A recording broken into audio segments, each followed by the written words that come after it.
All right, so let's take 10 minutes or so and talk about chord voicings, because we've had a few questions here on Jazz Mental recently regarding how do I play more advanced chord symbols like ninths, 11ths, and 13ths.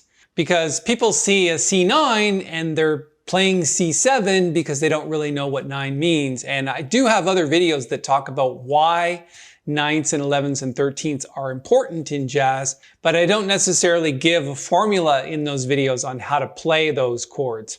So that's what we're going to do in this video. So what I'm going to do is I'm going to start off with an example of comping with more advanced chord symbols, and then I'm going to discuss it and give you a formula. By the time you're finished this video, you'll see a 2-5-1 on a page and you'll know exactly what to do with it. Let's get started.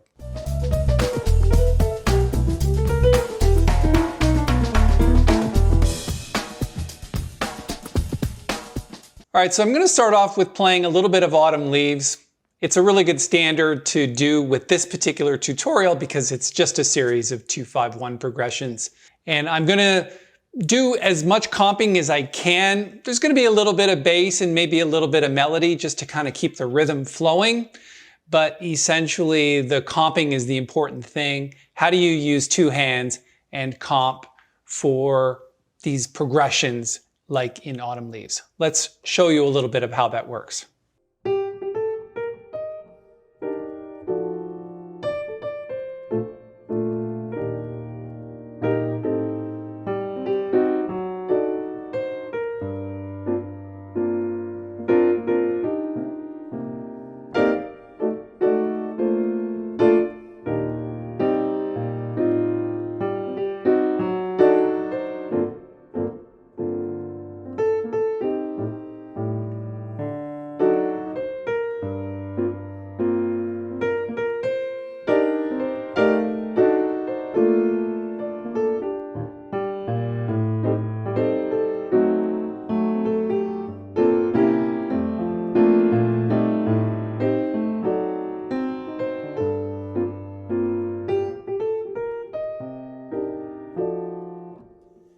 So I hope you get a sense of what we're trying to accomplish here.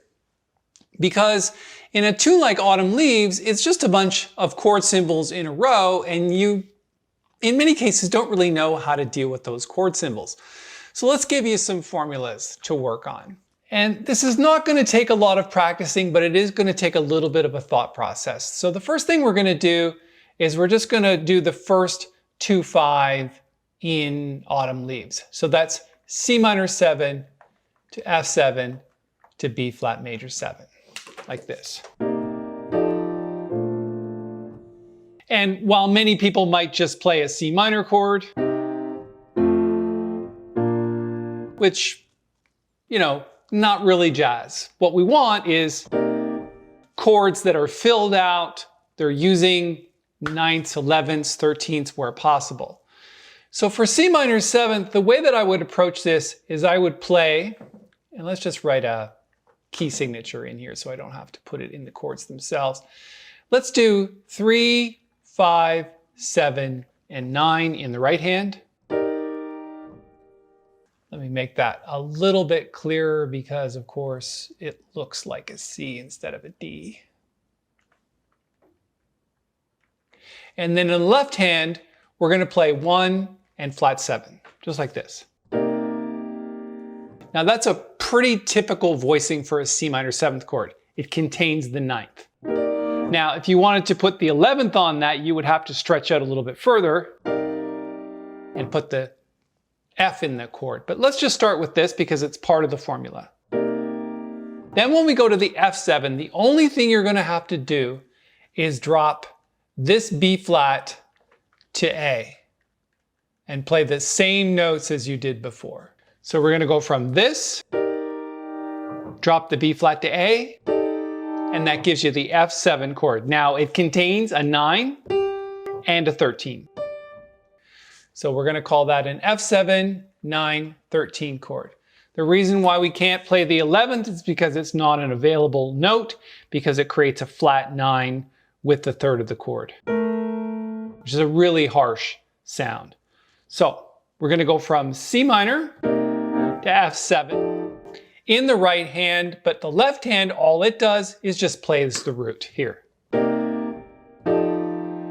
And then when we go to the B flat minor 7, all the notes are the same as the C minor 7th. It just drops the 3rd, the 5th, the 7th, and the 9th of B flat major 7. And in the left hand, all we're doing is the same as we did for the C minor chord, is we're playing B flat and A. Now, a great exercise for you to get more than just this one key around your fingers is to convert that B flat major 7th chord to a B flat minor 7th. So, and when we go to B flat minor 7th, all we're doing is playing 3, 5, 7, and 9 of B flat minor 7th. And we're doing the same thing as we did in C minor. We're playing the 1 and 7 in the left hand. So let's do that. 1 and 7, which is the A flat. Because we've shifted keys here now. Remember, we're going into a new key of the moment, which is we're going into the key of A flat. Sorry, I need an extra flat in there. Okay, so we've got 3, 5, 7, and 9 of B flat minor. And then we're going to convert to E flat 7 by dropping one note to the 3rd of the chord. And then just playing the E flat in the root. And then it resolves to A flat major 7. So just like we did with B flat, we're going to go the root, the 7th, in this case the major 7th, which is F, and then we're going to go 3, 5, 7, and 9 of A flat. So C, E flat, G, and B flat. So if we start from the beginning of the line, this is C minor 7th to F7 to B flat major 7. Convert to B flat minor 7 by changing the key to A flat and do a 2, 5, 1 of A flat. And then what's really useful for you is to go into the other keys that descend in major seconds. So that's what we've done. We've gone from the key of B flat to the key of A flat. We're going to go to the key of G flat. Then we're going to go to the key of E, to the key of D, to the key of C, and we're back to the beginning. So like this.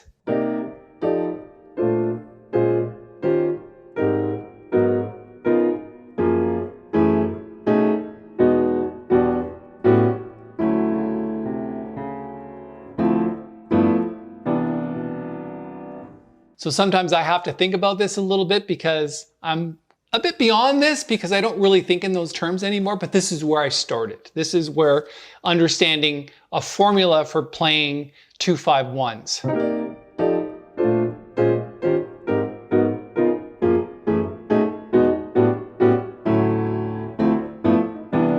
And as you can see, we're now back to the beginning. Now, the only other thing you would have to do in order to catch the other keys is to start in C sharp minor 7th, which is a half step above. So I'm just going to throw that C sharp in there like this. So it's 2-5-1 of B, 2-5-1 of A, 2-5-1 of G,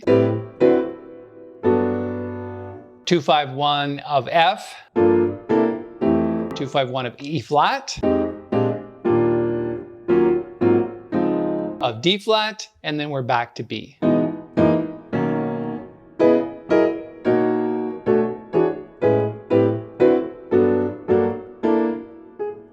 Okay, you get the idea. So that's your exercise, is really to start putting together these simple 2-5-1 progressions. Well, they're not actually that simple. If you get this done, they're quite advanced.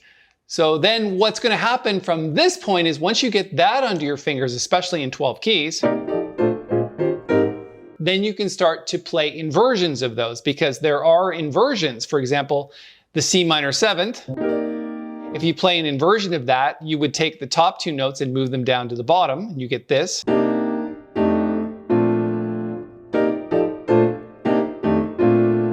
Get the idea?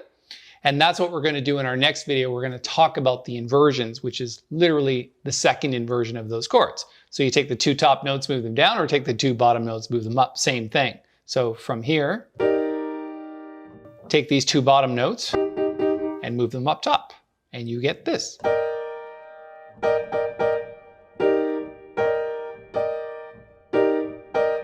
So this is first inversion, 3, 5, 7, and 9. This is third inversion. The second inversion would be this.